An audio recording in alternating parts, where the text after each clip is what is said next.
So I've managed to rope Rosie into teaching us how to wrap horses' legs tonight, and I'm really grateful because Rosie is one of Tim and Janelle's competition grooms, and she's groomed at a lot of the top events all around the world, including most recently the 5-star at Po. And yeah, she's going to show us how she wraps her horse's legs for staying in the stable. Okay, take it away. So I just checked that these are clean, have nothing on them that could rub on the horse's legs. And then I like to roll these up so it's a bit tighter, the wrap. Grab a bandage and then make sure all the legs are dry, clean, and the hair's facing downwards. And then I always start wrapping the tendon first. And this horse feels around the pastern quite a lot, so I'll do them a little lower. And then just pull across the front. I make sure that the seam sits down the side of the leg, not along the cannon bone or along the tendon. And then wrap. And you want to try and get the most coverage across the tendon. And then like this. And then do the same thing with the bandage. I like to start at the top, depends how long your bandages are. But then hold it all in place and wrap around. I don't go too tight, just kind of the pressure that would naturally come as you wrap it around. Try and keep the spacing even.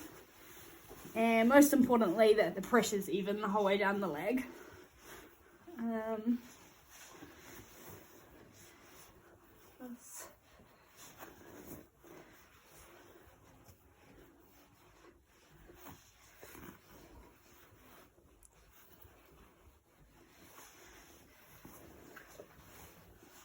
I leave a little bit of the wrap out the bottom so nothing rubs, stays in place, and then slowly make your way back up to the top again, keeping the same pressure you started with, and ideally keeping your spaces even, and then try and finish it with the Velcro at the top, and again leave a little bit of the wrap so nothing rubs, and then just check with your fingers down the back that it's not too tight and you can still get your fingers down there.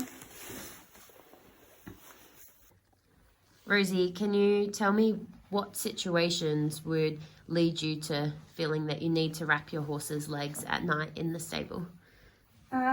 So if they fell from standing, horses that are often used to being out in the field, then when they come in and stand still for the night, their legs fill up and get fatter, so putting a wrap on them prevents that from happening.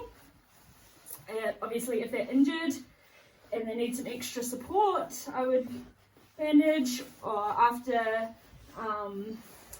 intense exercise, going to an event, lots of travel, anything that's put a bit of pressure on their legs to make sure that nothing blows up overnight and keep them all happy for the morning. Okay. Rosie, do you like to take the bandages off first thing in the morning? Yes, I would definitely take them off first thing in the morning. By the time you get in, they would have been on 10, 12 hours. So yeah, take them off, check that the legs are all good underneath. And then if it is an injury or something, then reset them, do them again. Otherwise, I'd like to leave them off for the day while the horses are out and about or whatever. The legs need to breathe and they can't be wrapped all the time. And do you ever put anything under the wraps? As in, would you put like talcum powder or clay or anything like that? Yeah, so after cross country, we'd often put like a clay poultice down the back of the tendons over any joints that might have problems, and then usually a piece of damp paper that will then kind of set to the clay and then wrap over the top. Yeah.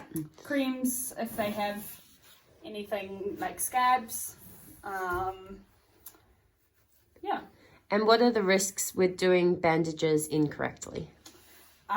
So the main one is the pressure that I talked about. If you pull them too tight, the horse's legs will be uncomfortable when you get either like a bow in the back of the tendon if you've pulled it too tight across the tendon, or a bump in the front if you've pulled it too tight across the front. That's just from the uneven pressure and making it too tight. I'd rather too loose than too tight. Yeah, so the biggest thing is even pressure the whole way down the leg. Yeah, and to make sure that happens, you've got to keep what you're doing even, but also make sure that there's no lumps or bumps in the wrap or the bandage.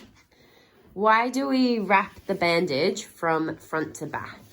So yeah, we pull across the front of the leg instead of the back, so that any tension that you do put on the bandage is across a bone rather than a tendon. The tendons are much more fragile, and you'll come in the morning and it won't be straight anymore. Perfect, thank you.